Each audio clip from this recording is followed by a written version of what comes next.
Bismillah. Assalamualaikum warahmatullahi wabarakatuh. Innal hamdalillah nahmaduhu wa nasta'inuhu wa nastaghfiruh wa na'udzu billahi min shururi anfusina wa sayyiati a'malina. May yahdihillahu fala mudilla lahu wa may yudlil fala hadiya lahu. Asyhadu an la ilaha illallah wa la syarika lahu wa asyhadu anna Muhammadan abduhu wa rasuluh la nabiyya wa la rasula ba'da. Rabbi shrah li sadri wa yassir li amri wahlul 'uqdatam min lisani yafqahu qawli wa ba'du. Fa ya khadirun usikum wa ya nafsi bitaqwallahi faqad fazal muttaqun. Kama qala Allah ta'ala ya ayyuhalladzina amanu taqullaha haqqa tuqatih wa la tamutunna illa wa antum muslimun wa ba'du. Bersyukur pada Allah Subhanahu wa taala, kembali kita diberi nikmat sempurna, nikmat iman, nikmat Islam, diberi sehat sempat bisa menunaikan sholat maghrib berjamaah, kemudian majelis ta'lim. Salawat juga salam kita sanjungkan pada junjungan kita Nabi Agung Muhammad sallallahu alaihi wasallam, para istri, keluarga, sahabat semuanya, sampai kepada pengikut beliau hingga akhir zaman.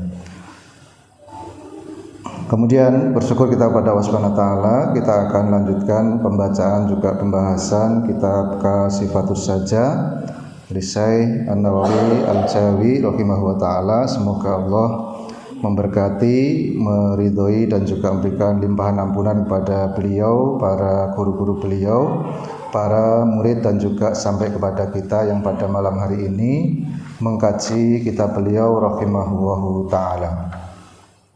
Sampai kepada faslun arkanul Islam, yang kita bahas adalah pembahasan tentang rukun-rukun Islam. Setelah kita sampaikan kemarin, yang pertama adalah syahadatun alla ilaha illallah wa anna Muhammadan Rasulullah.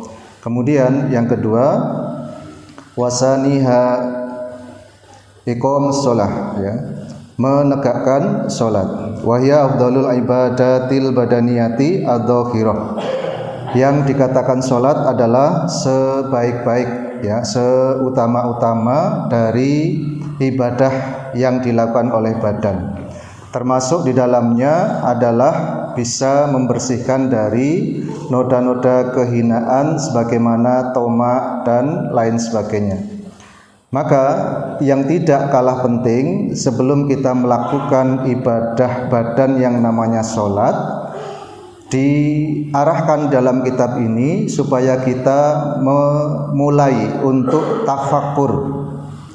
Karena keutamaan tafakkur, ya, berpikir, ya, itu sangat luar biasa, ya. Di dalam wawaroda faqad warada tafakkur sa'atan afdal min ibadati sitina sanah, ya. Jadi ketika itu ada perkataan dari Nabi sallallahu alaihi wasallam bahwa berpikir 1 jam, 1 saat itu lebih utama daripada beribadah 60 tahun.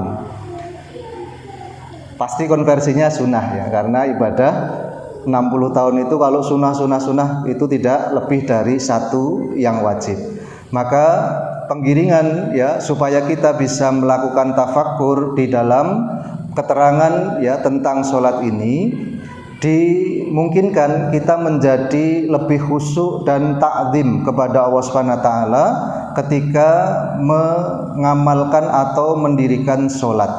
Maka imbas dari iqamatus sholat, yang khusyuk, yang ta'zim dan khuduknya kita kepada Allah itu bisa khudurul qalbi, ya, menghadirkan hati dengan ikhlas tadi, yang outputnya pasti tanha anil fahsya'i wal munkar, ya, bisa mencegah segala kegiatan atau perbuatan yang keji maupun yang mungkar. Kenapa kita lihat, ya, banyak kondisi umat saat ini yang mereka kita lihat juga beraktivitas dan mendirikan sholat, tetapi tidak ada sedikit pun dari mereka yang meninggalkan kemungkaran, bahkan masih mudah sekali melakukan sesuatu yang fahsya, yang keji. Na'udzubillah min dzalik, ya, semoga kita terhindar dari perilaku yang seperti itu. Maka di dalam kitab ini Imam An-Nawawi mengarahkan supaya kita tafakkur, memikirkan. Di dalam akidah Ahlussunnah wal Jamaah, an-nadru ya, itu satu poin sebelum masuk kepada iman. Jadi iman saja sebelum an-nadru itu hampa. An-nadru itu apa? An-nadru itu nadar, melihat. An-nadru itu nadar, mengawasi. An-nadru itu melihat, mengamati, mencermati. Ya. Mengamati, mencermati. Itu salah satu fase sebelum masuk kepada iman. Maka kalau kita, maaf ya, semua yang hadir di sini rata-rata imannya itu iman bawaan karena orang tuanya dulu muslim.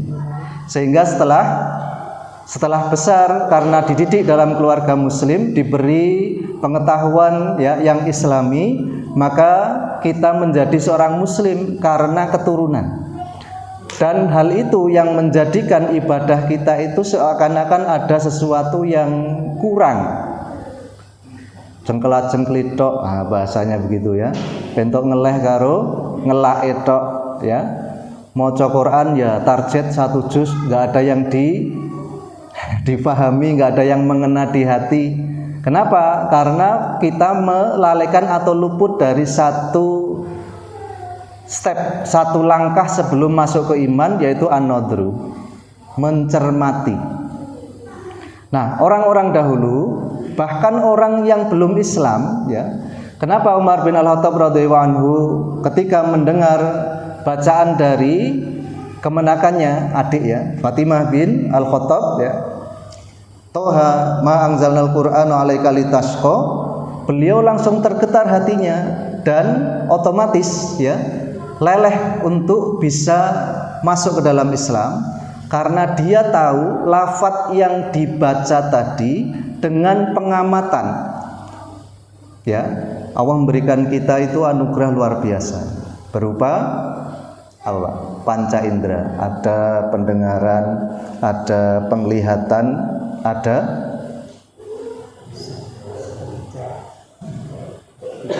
akal. Ternyata yang kita lihat ini bab ilmu dulu ya, an-nadru dulu. An-nadru mengamati, ya mencermati, mendetailkan setiap yang kita lihat sampai kita nanti masuk ke dalam al-imanu billah. Kita betul-betul beriman kepada Allah. Salah satu step yang harus kita lewati an-nadru tadi, mencermati.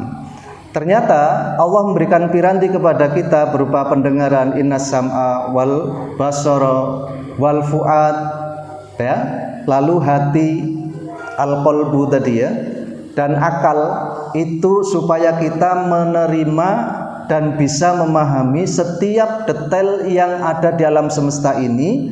Endingnya kita mengakui ya, dan mengukuhkan bahwasanya tidak ada ilah yang patut untuk diibadahi kecuali Allah Subhanahu wa taala.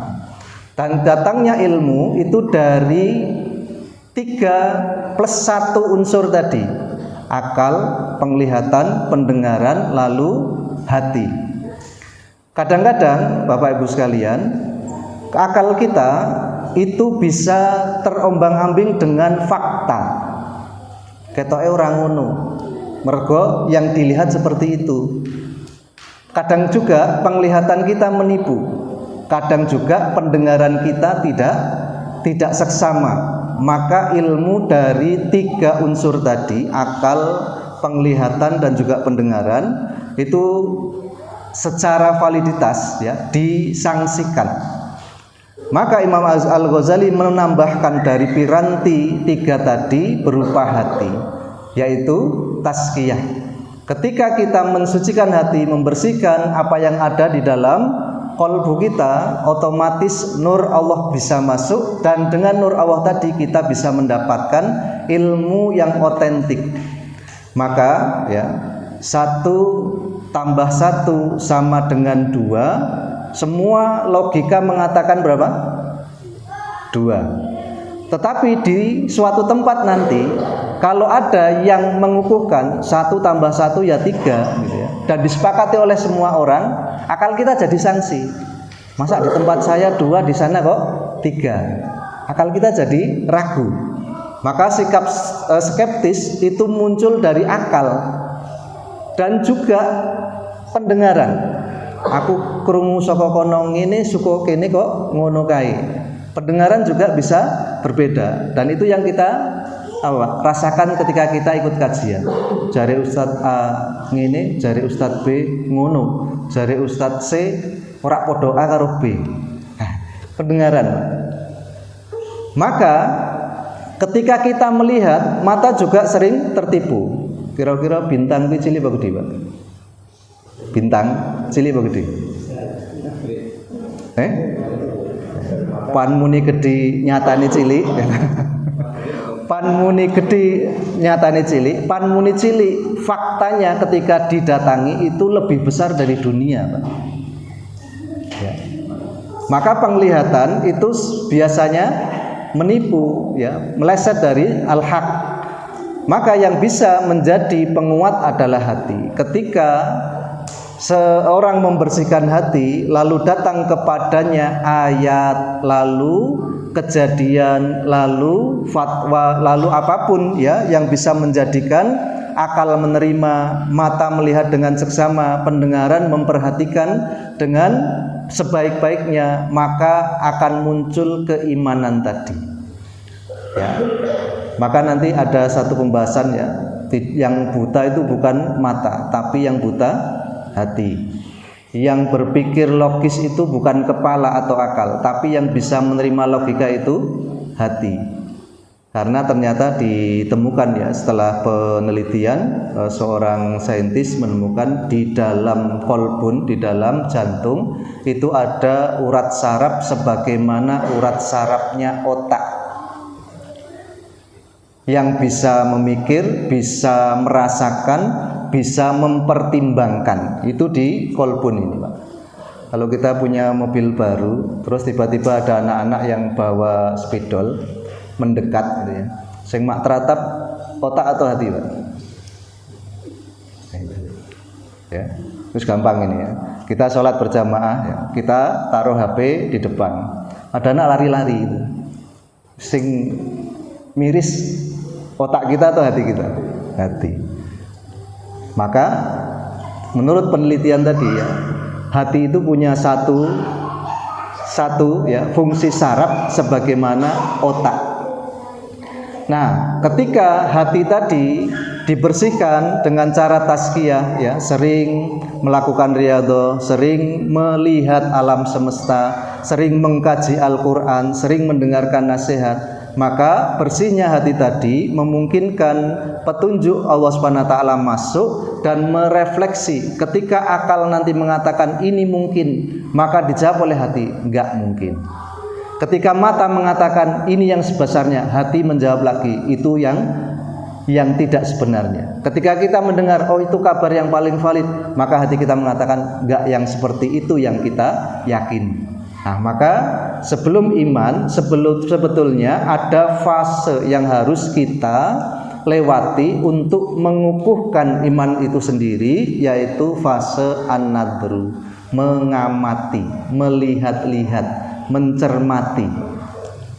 Nah, ini yang kita telat, ya. Islam dulu, ibadah dulu, baru, ya, kaya Pak Yam. Nanti Pak Yam tadabbur alam. Wah. Itu baru ngamat-ngamati itu, ya. Telat Pak Yam, ya. Kudune ngamat-ngamati sik lagi iman, gitu, ya. Nah, ini apa namanya? Guyon aja Pak Yam, ya. Jadi maka ketika kita punya, ya, an-nadru tadi, pencermatan, ya, penglihatan tentang sekitar kita secara mendasar, maka itu akan memunculkan keimanan. Maka tafakur di dalam bab ini disampaikan oleh pengarang kitab ini ada 5 sudut pandang yang harus kita cermati supaya menguatkan apa tadi? Keimanan, ya. 1, qala jumhur ulama at-tafakkur ala khamsati aujah, ya. Jumhur ulama mengatakan berpikir itu bisa dilihat dari 5 aspek. Ima fi ayatillah wa yalzimuhu tawajjuh ilaihi wal yaqin bihi. Yang pertama, ayat-ayat Allah. Dengan mencermati ayat-ayat Allah, itu akan bisa menghadirkan keyakinan dan kepastian di dalam hati kita bahwa Allah layak untuk diibadahi dan tidak ada yang semisal atau yang mempunyai kemampuan seperti Allah Subhanahu wa taala. Karena Allah mampu menciptakan sesuatu yang paling besar dari makhluknya dan sesuatu yang paling kecil yang itu diinformasikan oleh Nabi dari Allah Subhanahu wa taala. Kalau kita mungkin tidak mampu untuk melihat atau mencerna. Karena ini informasi, maka kita wajib mentadaburi. Ketika kita sudah tadabur, maka muncul yakin tadi. Ayat itu apa, Pak? Ayat itu semua makhluk Allah itu ayat. Maka ketika Allah Al-Khaliq, Sang Pencipta, selain Allah pasti makhluk yang diciptakan. Ternyata ketika kita di titik yang kita ada sekarang ini dan menempuh satu jarak ya sampai ke titik yang kita ada saat ini juga, itu butuh jarak berapa kilo, Pak? Diameter bumi berapa? Keliling ya, keliling bumi itu berapa? Ada kalau yang berkendara itu 7 hari ya. Kalau yang berjalan hampir 3 tahun. Ya, mengelilingi bumi ini kalau berjalan ya itu hampir 3 tahun. Kalau berkendara 7 hari. 7 hari hilang 1 malam ya, jadi berapa? 6 hari ya. Itu di sini. Lalu ketika sekarang ada teknologi, oh ternyata bulan itu ada diameternya, ada lingkarnya. Di atas bulan ada Mars. Mars itu lebih besar lagi. Di atas Mars ada matahari. Matahari lebih besar lagi.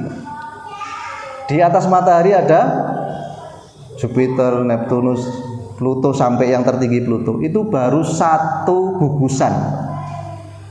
Dan ternyata di alam semesta ini itu jutaan gugusan. Yang diketahui kan baru gugusan Bima Sakti. Terus ada lagi beberapa dari teropong yang paling canggih itu, oh ternyata di sana ada gugusan lagi, di sana ada gugusan lagi. Itu baru langit dunia itu, Pak. Padahal langit sab berapa, Pak? Sab 7. Ya. Maka ketika kita melihat yang sangat besar terbatas, yang sangat kecil pun terbatas, sangat besar terhalang, sangat kecil juga tidak mampu. Yang paling besar dari ciptaan Allah apa, Pak? Apa yang paling besar? Arsy-nya Allah SWT. Itu yang paling besar. Kata Nabi sallallahu alaihi wasallam dalam satu hadis ya, kalau kita akan mengerti dan melihat arsy itu bandingannya ketika kita memakai cincin dan kita berada di padang pasir yang sangat luas, maka cincin kita lepas, kita lemparkan di tengah padang pasir tadi. Kata Nabi sallallahu alaihi wasallam, cincin itu sebagaimana alam raya yang ada sekarang ini, dan hamparan ya padang pasir itu adalah arsy-nya Allah Subhanahu wa taala. Yang satu gugusan saja kita nggak mampu melihat, Pak ya. Apalagi arsy-nya Allah Subhanahu wa taala, terbatas. Arang andel. Nah, ini bukti sabda Nabi sallallahu alaihi wasallam dari Allah Subhanahu wa taala. Ya. Jangankan kita mau melihat arsy, Pak. Kita melihat matahari dengan mata telanjang aja nggak mampu. Ya. Allah mencipta yang paling besar bisa. Nah, ketika yang paling besar arsy-nya Allah Subhanahu wa taala ya, itu diibaratkan kalau alam semesta ini seperti cincin yang dilempar di tengah padang pasir, lalu yang paling kecil, Pak, yang diciptakan oleh Allah Subhanahu wa taala itu apa? Yang paling kecil. Nah, Pak Priyo ngerti itu, atom ya. Atom. Ada sel, di bawah sel ada atom, namanya jauhar kalau dalam ilmu tauhid ya. Nah, jauhar ini itu bisa dibelah lagi oleh Allah Subhanahu wa taala. Dan tidaklah bentuk-bentuk yang ada ini pasti belahan dari atom-atom yang ada di dalam bentuk tersebut. Ya. Maka ketika kita melihat ya bagaimana kekuasaan Allah Subhanahu wa taala dalam mencipta, karena semua makhluk itu biasanya punya spesialis ya. Spesialis di bab tertentu ya. Ada yang interior, ada yang eksterior. Ada yang bab besar, ada yang bab kecil. Orang yang ahli di bab sesuatu yang besar, dia disuruh membuat yang kecil, dia juga bisa. Dia yang suka detail, kecil-kecil, meremet-meremet, dikon gawe sing gede juga enggak pandai. Maka Allah menunjukkan betapa ya kemahakuasaannya dengan penciptaan yang paling besar dan juga yang paling kecil sekaligus. Maka Nabi ya pernah mendapat wahyu dari Allah Subhanahu wa taala untuk menantang orang-orang kafir ya. Kalau kamu mampu ya bikinlah ya seumpama satu ayat saja dari Al-Qur'an. Dan ketika di dalam Al-Qur'an ada ayat innallaha la yastahi ayadriba masalam ba'udatan. Allah enggak malu kok menciptakan dan memberikan contoh kepada kalian semua seekor nyamuk. Coba bayangkan Pak, Allah yang seagung itu bisa menciptakan ars yang sebesar yang disampaikan dalam hadis tadi, tidak malu mencontohkan dengan seekor nyamuk. Kenapa? Karena tidak ada kreator atau seniman manapun yang bisa mencipta sedetail nyamuk dan hidup. Ya.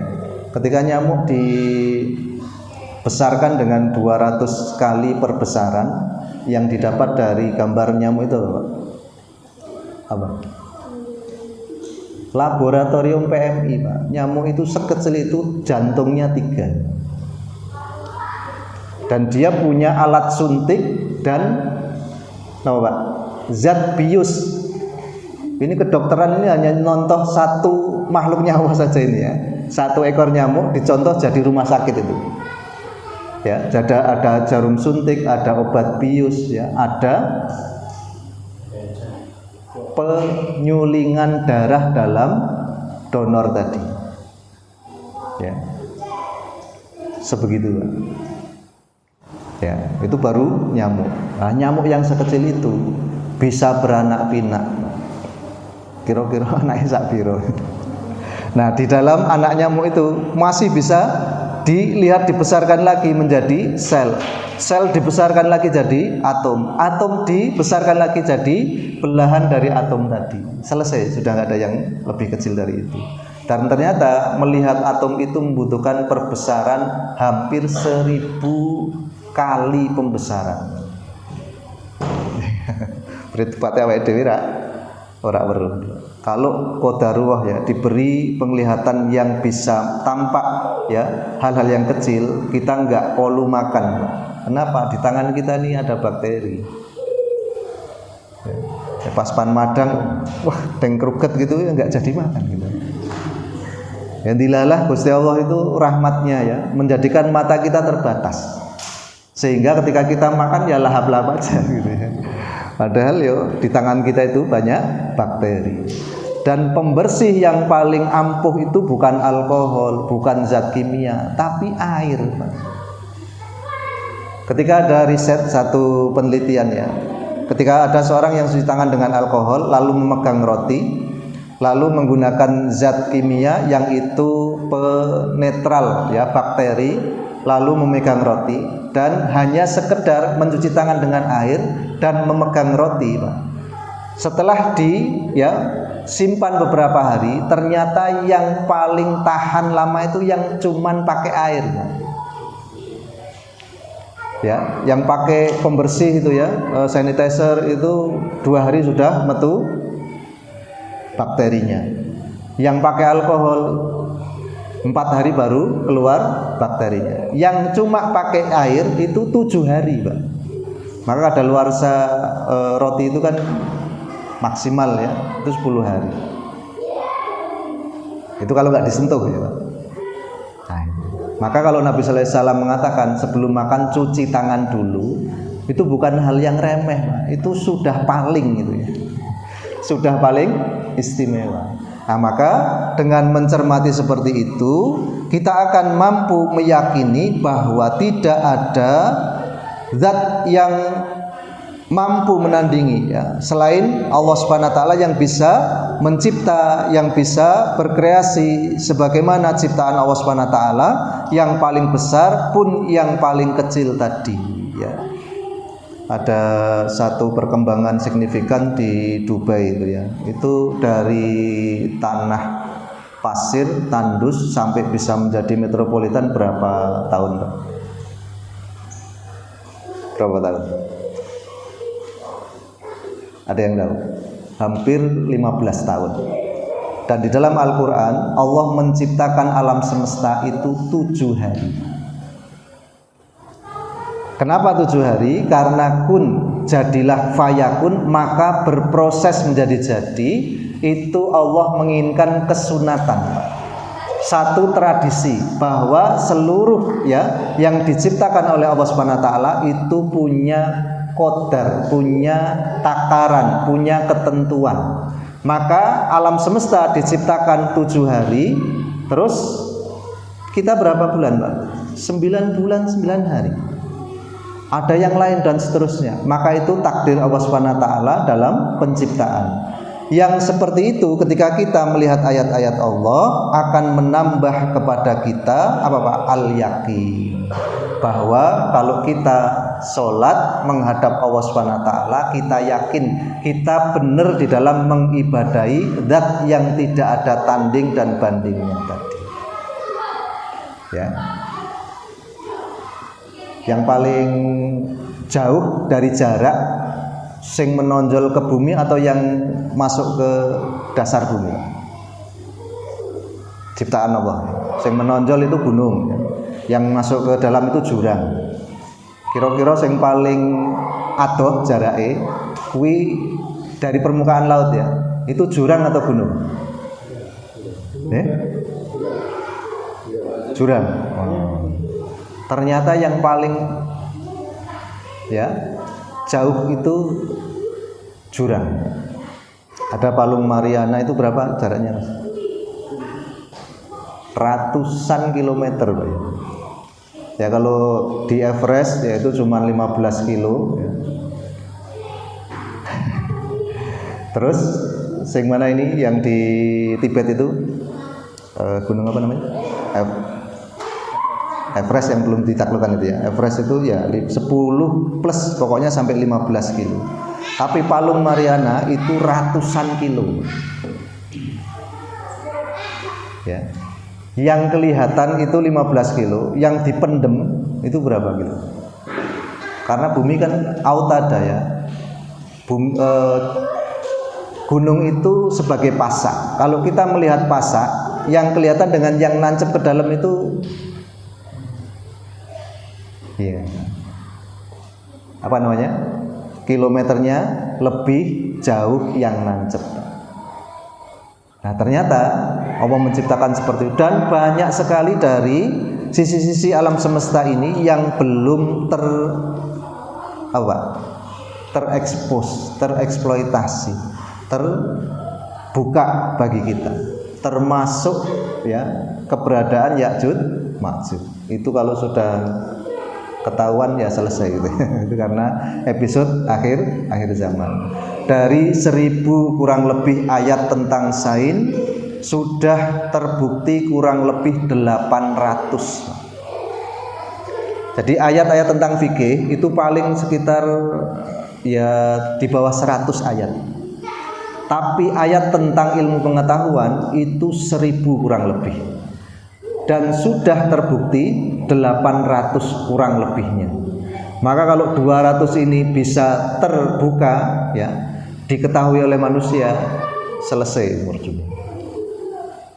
Itu baru tafakur fi ayat ya. Jadi kita diharuskan melihat alam semesta. Dengan melihat alam semesta, kita tambah yakin bahwasanya Allah Sang Pencipta memang layak untuk diibadahi. Jadi kalau kita sholat ya, takbiratul ikram, Allahu Akbar, di dalam hati kita yo mandes tenang, pencen Gusti Allah ki moho agung. Kenapa? Karena mampu menciptakan alam semesta. dan menjadikan ketentuan-ketentuan dan juga kapasitas masing-masing. Ya, kalau tidak seperti itu, ya pasti kita tidak akan pernah tahu siapa Allah Subhanahu wa taala yang sejatinya. Ya, maka di dalam surat Al-A'la itu paling ringan, ya. Tafakkur fil ayat paling ringan. Afala yang duruna ilal ibili kaifa khuliqat wa ilas sama'i kaifa rufi'at wa ilal jibali kaifa nusibat wa ilal ardi kaifa sutihat. Itu batas minim itu ya Pak. Tafakur fil ayat yang paling minim itu 4 tadi. Di dalam penciptaan hewan, termasuk di sini ipil. Seluruh marga unta. Kalau disebut ipil itu seluruh marga unta. Karena kalau unta wedok namanya nakoh, kalau unta laki-laki atau jantan namanya jamal. Tapi kalau ipil itu seluruh marga unta. Seluruh marga unta itu punya keistimewaan, mampu menampung air sampai berapa liter Pak? Berapa liter? Ya, 2 hampir untuk hidup ya kurang lebih 3 hari sampai 7 hari gitu ya. Jadi mampu 40 dalam beberapa literasi itu 40 liter. Sampai ketika di Hondak gitu ya, maaf bukan Hondak ya, Tabuk ya, para sahabat ketika memang kehabisan air, mereka menyembelih unta dan mengambil kantong airnya untuk dijadikan minum. Karena memang unta itu punya 1 kantong wadah untuk simpanan air tadi. Nah ini Pak, diambil ya ibroh ini dimasukkan ke dalam alat transportasi.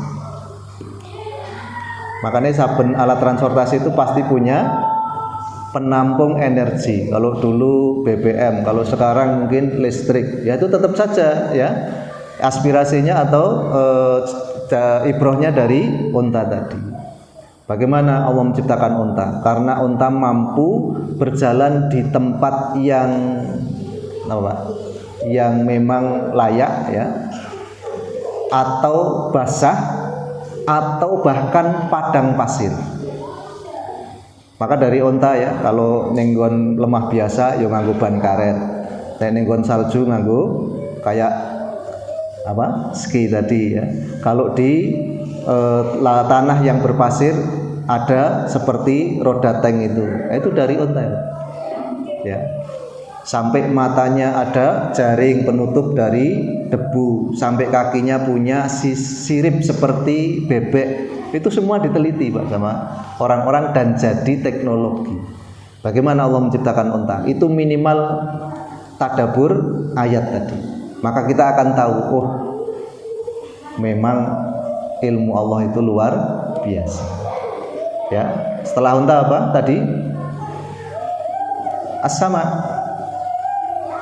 Ya, kalau kita melihat langit, lalu ada seorang yang mengaku menemukan ya rumus gravitasi, ya kita nggak bakal heran Pak ya, karena langit ditinggikan dan tidak ada tiangnya seolah-olah. Karena apa? Karena Allah membuat satu rumusan yang menjadikan bumi dan alam semesta ini sebagaimana di dalam air. Maka fi falaki yasbahun, bukan beredar berjalan ya, tapi berenang. Kenapa diibaratkan berenang? Karena tidak menggunakan rute yang real tadi. Awake dhewe nek renang ono rutene berapa? Tidak ada. Tapi kita bisa mau ke sana gitu ya. Itu insting kita seperti itu.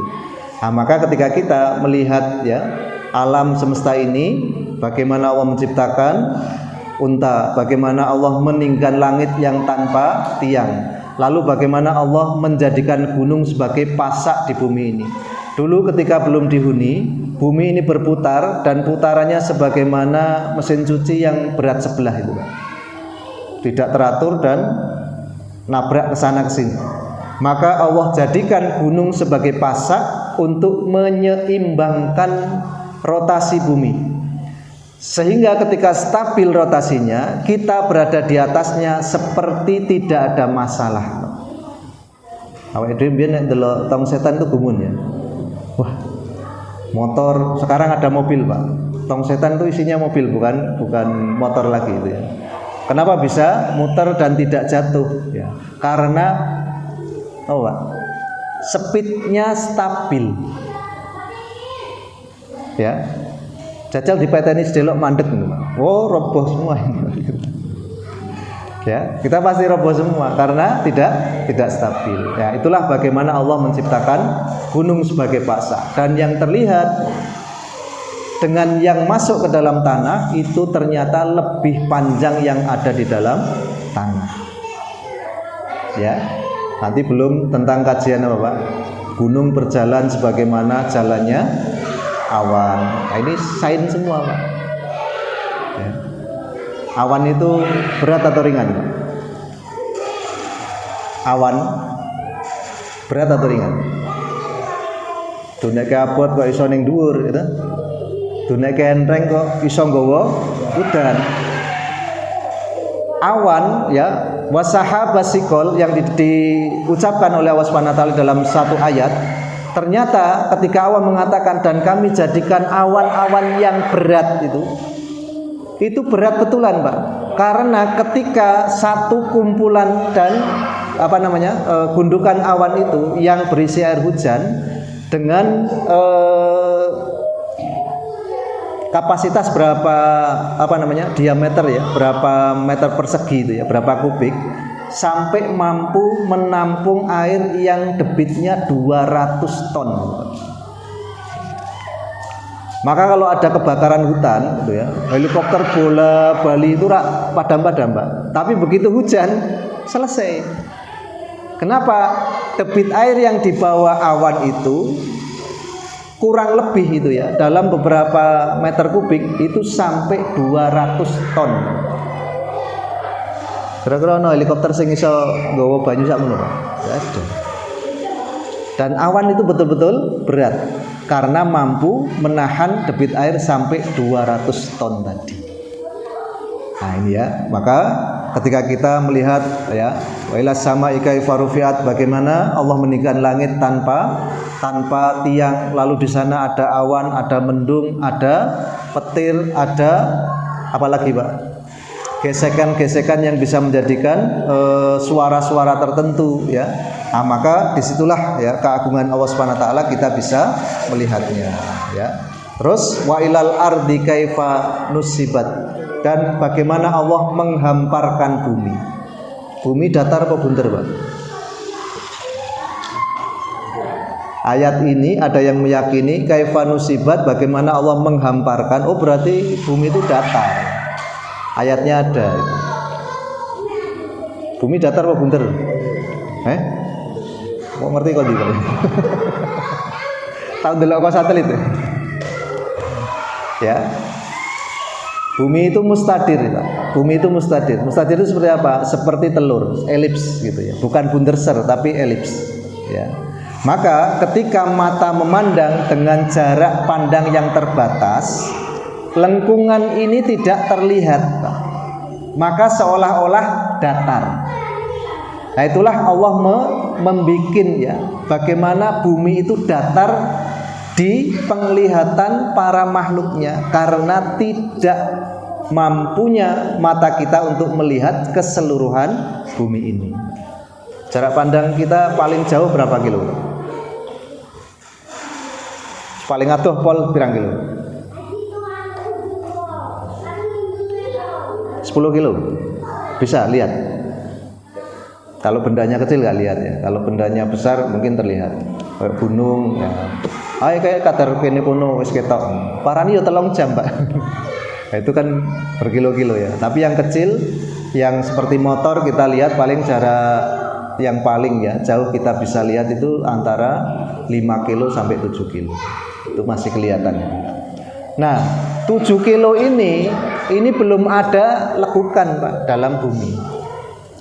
Karena sangat luasnya tadi. Ya. Wong awake dhewe nek ndelok peta, itu Pulau Jawa itu hanya bagian kecil dari dunia kan. Dan ternyata di dalam Pulau Jawa itu ada kita itu. Ya, maka satu Pulau Jawa ini belum sampai lekukan itu. Ya enggak? Seperti itu ya. Maka ketika Allah mengatakan wa ilal ardi kaifa sutihat, dan bagaimana kami menghamparkan bumi seolah-olah datar, karena memang luas bumi dan juga jarak pandang yang terbatas yang kita miliki tadi. Maka dengan melihat ayat-ayat Allah, kita akan menjadi yakin bahwasanya kita sudah pas ya di dalam mengibadahi Allah Subhanahu wa taala. Au fi ni'matillah wa yatawalladu anhu al-mahabbah. Yang kedua, kita memikirkan nikmat-nikmat Allah. Maka dengan yang seperti itu akan memunculkan atau melahirkan kecintaan. Pak, mari kita sekarang belajar melihat nikmat Allah yang paling dekat, yaitu yang ada pada diri kita sendiri. Kadang-kadang kita sudah bosan dengan sandal yang kita punya. Ya, Gusti sandal kok koyong ini terus, kayak kancane wis tuku anyar. Mbok yo kita bisa lihat, ada orang-orang yang kepingin pakai sandal tapi tidak bisa karena memang nggak punya kaki. Ya kan? Awake dhewe kan keduren ngarang ini. Ya. Ini di dalam taksirun nafas, itu di dalam amal atau angan-angan yang cenderung terbawa oleh hawa nafsu. Tapi ketika angan-angan tadi untuk kemanfaatan, kemaslahatan dan juga untuk ilmu, maka tidak boleh dibatasi. Wah, sekolah tekan SD wae rasa dhuwur-dhuwur, paling kok kon ngrewangi wong tuwa ning omah. Enggak boleh seperti itu, Pak. Ya. Maka kita canangkan visi misi di yayasan. Ojo dhuwur-dhuwur kok ora kelakon. Enggak boleh seperti itu. Maka kita canangkan yang paling tinggi sekalian. Nah, kecuali hal itu menyangkut kepada nafsu kita, maka kita batasi. Kalau kita hanya kepingin, hanya menginginkan nikmat punya orang lain, maka kita harus introspeksi betapa Allah sudah memberikan nikmat kepada kita secara sempurna sesuai dengan apa yang kita butuhkan. Ya, awake dhewe njaluk, oh Pak, bisa mangan enak. Ternyata sebelum kita minta, Allah sudah penuhi, Pak. Dengan apa?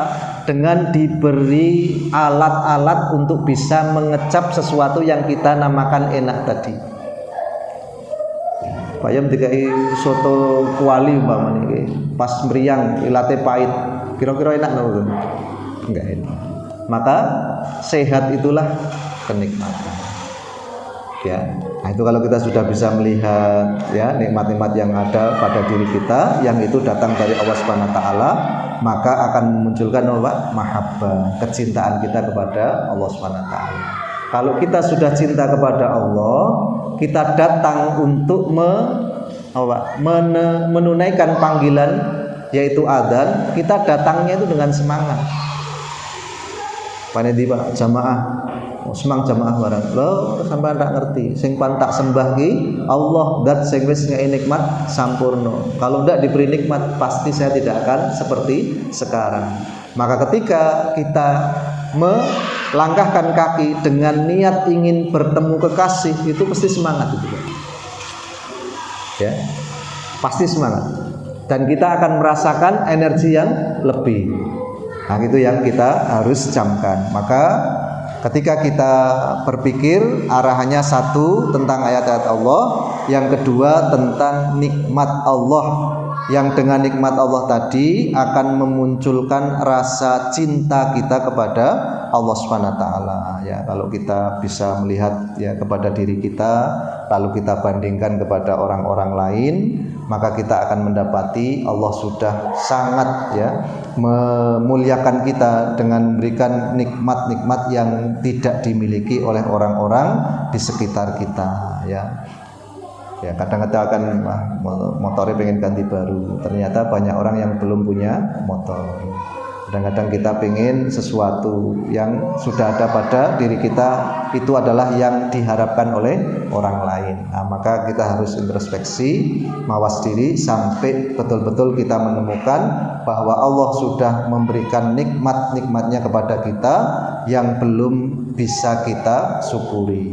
Sehingga ketika kita melihat nikmat tersebut, kita akan muncul tumbuh di dalam hati kita rasa cinta kepada Allah Subhanahu wa taala. Sampai di poin ini mungkin ada yang perlu diulang atau ditambah keterangan dulu. Di fase pertama sebelum iman itu bisa berkembang adalah an-nadru. Salah satu nadru itu caranya dengan mengoptimalkan panca indera, akal, penglihatan, pendengaran, lalu hati, perasaan.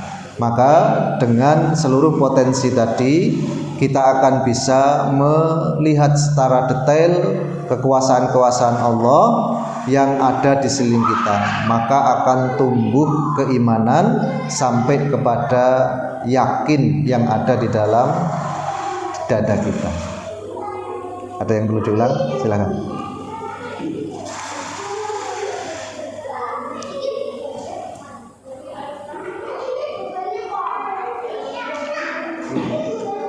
Silakan. Cara yang baik dan benar mentadaburi ayat itu. Cara yang baik dan benar mentadaburi ayat. Kalau dulu Nabi Sallallahu Alaihi Wasallam itu simple ya, tidak sekarang pakai trip. Ya nggak apa-apa sih pakai trip ya. Tapi yang paling mudah itu Nabi Sallallahu Alaihi Wasallam ketika bangun di tengah malam, beliau setelah turun dari pembaringannya melihat ke langit. Itu yang paling mudah. Ya, dan setiap hari bisa kita lakukan. Ngelilir, baca doa, alhamdulillah alladzi ahyana ba'da ma amatana wa ilaihi nusyur, lalu turun menuju ke khola atau ke apa namanya? MCK ya, itu buka jendela lihat keluar atau memang buka pintu kita melihat langit. Kalau di rumahnya ada ruangan terbuka ya nggak usah keluar, langsung ke ruangan tadi bisa langsung melihat ke langit. Lalu baca ayat ya, surat apa? Ali Imran 119 itu ya. Lillahi ma fis samawati wa ma fil ard wa huwa ala kulli syai'in qadir. Terus inna fi khalqis samawati wal ardi wa ikhtilafil laili wan nahar la ayatil liulil albab alladzina yadhkuruna Allaha qiyaman wa qu'udan wa ala junubihim wa yatafakkaruna fi khalqis samawati wal ardi rabbana ma khalaqta hadza batila subhanaka faqina adzabannar. Itu yang paling minimalis. Adapun kita kalau punya usaha atau biaya atau ya kesempatan, lalu kita keluar dari rumah untuk menuju tempat-tempat tertentu, guna tadabbur tadi itu juga afdol. Tapi biasanya yang seperti ini kalau tanpa didasari dengan pemahaman itu jadinya jadi rekreasi saja gitu. Ya. Anak-anak kita yang kita ajak outdoor itu kalau kita nggak kasih prolog bahwa kita nanti akan ke tempat tertentu dengan situasi tertentu, kita akan melihat kekuasaan Allah di sana, ya jadinya rekreasi aja gitu. Ya kan? Sama ketika kita dulu belum paham ya. Aku mau kemana nih? Di kampung mengadakan kegiatan naik gunung. Ayo kita ikut. Orientasinya apa itu? Ya pengen seneng, pengen weruh-weruh gitu aja. Dan ya yang sifatnya bukan ke menambah keimanan, tapi dengan satu usaha sederhana tadi ya, bangun tidur, berdoa, melihat ke langit, lalu meyakini atas kekuasaan Allah tadi, itu sudah otomatis. Ini Nabi yang melakukan, karena Nabi ketika melakukan seperti itu otomatis beliau sudah punya gambaran tentang alam semesta. Makanya dengan ketika kita punya tadi ya kegiatan outdoor, lalu melihat suasana di sana dan di sini, ada bandingannya yang di sana seperti itu, yang di sini seperti ini. Itu ketika kita bangun melihat langit, otomatis kita akan inspirasi. Oh alhamdulillah cuaca lagi cerah, berarti Allah menyuruh saya lebih giat lagi, dan seterusnya. Nah, kalau kita lihat ya langit itu peteng, oh berarti mendung, saya harus mempersiapkan ya. Itu ada ada nilai-nilai ya yang bisa kita ambil dari sekedar ya melihat langit tadi. Itu yang paling mudah begitu ya. Jadi semua yang dilakukan Nabi Sallallahu Alaihi Wasallam otomatis sudah merefleksikan ya apa yang menjadi perintah dari Al-Quran maupun perkataan beliau dari Al-Hadis. Sehingga ketika kita tafakur fi ayatillah tidak harus jauh-jauh ya keluar rumah, tapi dengan sekedar melihat ya ke langit otomatis kita mendapatkan apa yang kita maksud tadi. Lebih baik lagi kalau didasari dengan pengetahuan. Ya, kita yakin hadis Nabi, sunnah Nabi itu membawa kemanfaatan. Ketika kita sudah tahu beberapa kegiatan penelitian yang memang sesuai dengan hadis dan juga sunnah Nabi. Oh, kalau dulu kita meyakini Kanjeng Nabi ngendikan pasti betul, hadis itu pasti tidak menyelisih dari kebaikan dan pasti bermanfaat. Itu hanya keyakinan yang normatif saja karena kita dituntut untuk seperti itu. Ketika kita sudah tahu ada penelitian yang membuktikan hal-hal seperti itu, maka kita tambah yakin. Tapi kalau belum terbukti, jangan pernah mempertanyakan. Paling ora, jangan gitu. Kalau belum terbukti, kita tetap harus meyakini dan berusaha untuk betul-betul yakin. Dengan adanya bukti, maka menambah tadi ya keyakinan kita. Nah, Nabi melihat ke langit sudah pernah Isra Mi'raj, Pak. Ya kan? Dalam satu hadis, innallaha zawaliyal ardo faraitu magharibaha wa masyariqaha. Allah pernah melipat bagi saya alam semesta ini, maka aku lihat ujung barat dan ujung timurnya. Kenapa? Nabi dari atas. Dan ketika Nabi melihat ke langit, memori tentang gambaran alam semesta itu otomatis masuk. Dan pasti mengatakan Rabbana ma khalaqta hadza batila.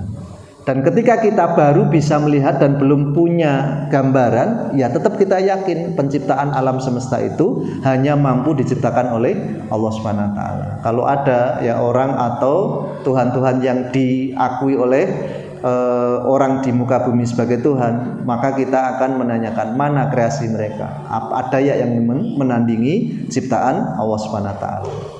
Ya, kalau cuman besar sebagaimana piramida, ya, tinggi sebagaimana Borobudur, ya Allah ciptakan gunung lebih tinggi itu. Ya, manusia bisa terbang, ya.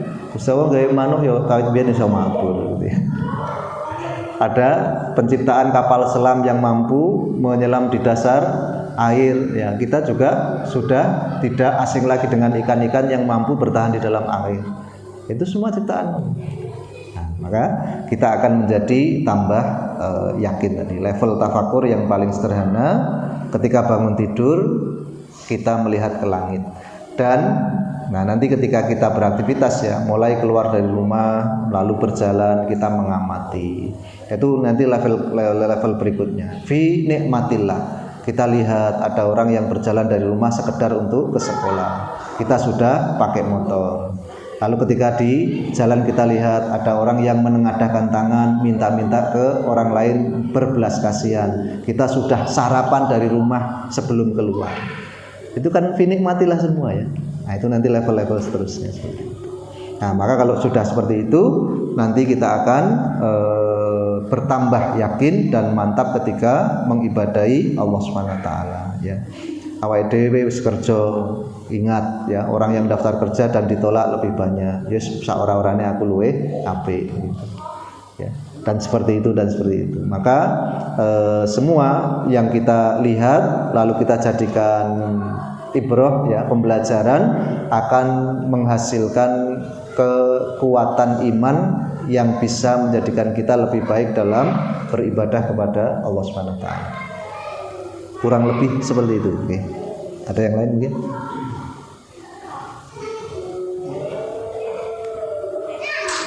Cukup? Sampun? Oke. Kalau tidak ada, kita cukupkan. Insya Allah kita akan lanjutkan besok pada pertemuan yang akan datang. Ya, berpikir tentang janji-janji Allah, berpikir tentang ancaman-ancaman dari Allah, terus berpikir tentang sedikitnya amal yang telah kita perbuat, ya. Maka dari sisi 5 tadi akan menguatkan iman kita kepada Allah Subhanahu wa taala sehingga muncul al-mahabbah. Dengan mahabbah tadi kita akan lebih mantap mengibadahi Allah Subhanahu wa taala. Jadi bagaimana kita bisa serius dan tambah baik dalam beribadah? Kuncinya adalah kecintaan kita kepada Allah, ya. Qul in kuntum tuhibbunallaha fattabi'uni yuhibbukumullah wa yaghfir lakum dzunubakum. Katakan kalau kamu cinta Allah, ikuti aku, kata Nabi sallallahu alaihi wasallam, ya, maka kamu akan diampuni dan juga akan mendapatkan keutamaan-keutamaan. Dan ketika kita sudah cinta tadi, kita akan bisa rasakan betapa rasa cinta tadi memunculkan energi yang luar biasa, Pak. Biyen awake dhewe di SMS, Mas nek lewat pasar sore mbok tukokke martabak. Awake dhewe rak duwe duit itu, Pak. Yang SMS belum bojo loh ya, nek bojo ora tinggal po biasanya. Orang yang kita harap cintanya itu kita dapat itu ya. Wah, itu kita mati-matian gitu. Nanti kalau sudah bisa powerful seperti itu, ibadah itu luar biasa. Ya. Udan bukan halangan. Ya.